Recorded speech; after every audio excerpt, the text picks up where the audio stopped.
For chapters, religious men tried to defend God. They explained his justice, defended his ways, and told a broken man that suffering like this must mean guilt.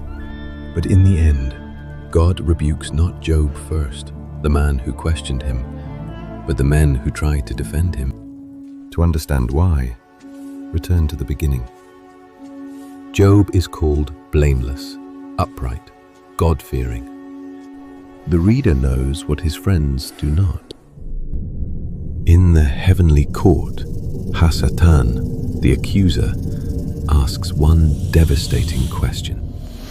Does Job fear God for nothing? Then the equation breaks.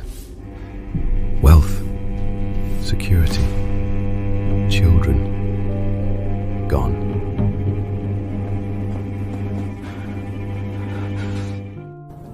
Then his health. A predictable moral order collapses. Eliphaz, Bildad, and Zophar arrive. They sit with him.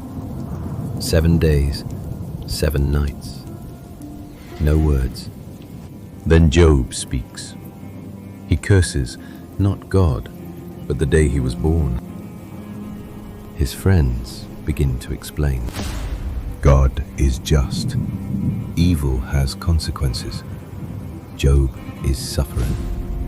Therefore, Job must be guilty. Because if Job is innocent, suffering stops being predictable, and their own sense of safety begins to collapse. A hidden sin feels safer than admitting we may not know why someone suffers. Consolation becomes explanation. Explanation becomes accusation.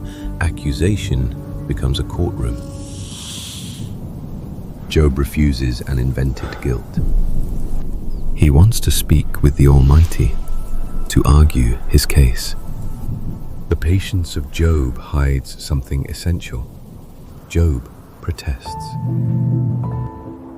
He questions, he accuses, he demands an audience. Let the Almighty answer me.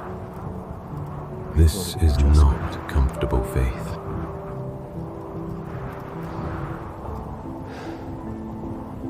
Yet Job keeps speaking to God. His anger still has an address.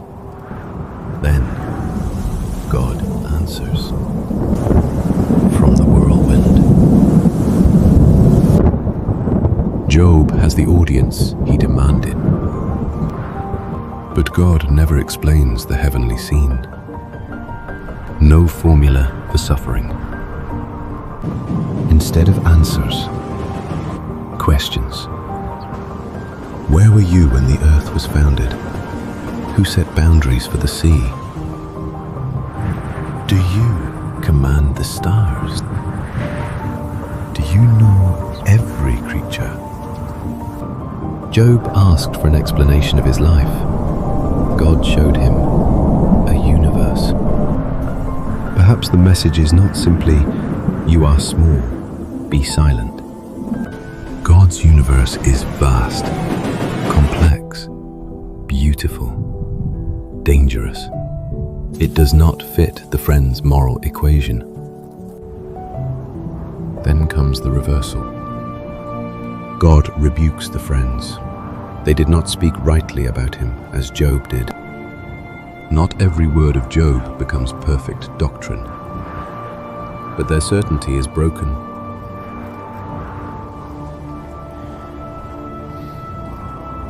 And God tells Job, pray for them.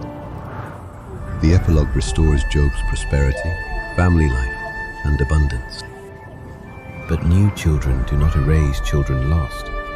Later prosperity does not turn earlier suffering into an equation.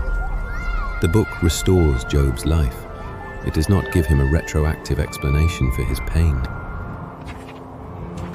And Job stands in tension with another story. In the Akedah, Abraham receives a terrible command and barely questions. Abraham says here I am. Job seems to say, answer me. Scripture preserves both.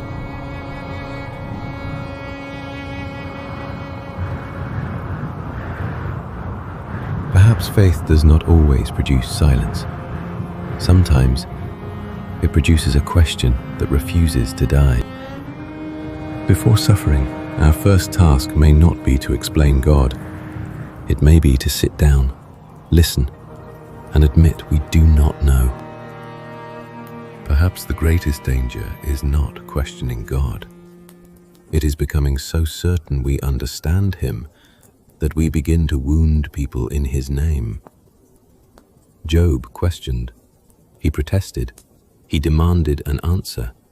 And God still called him, my servant Job.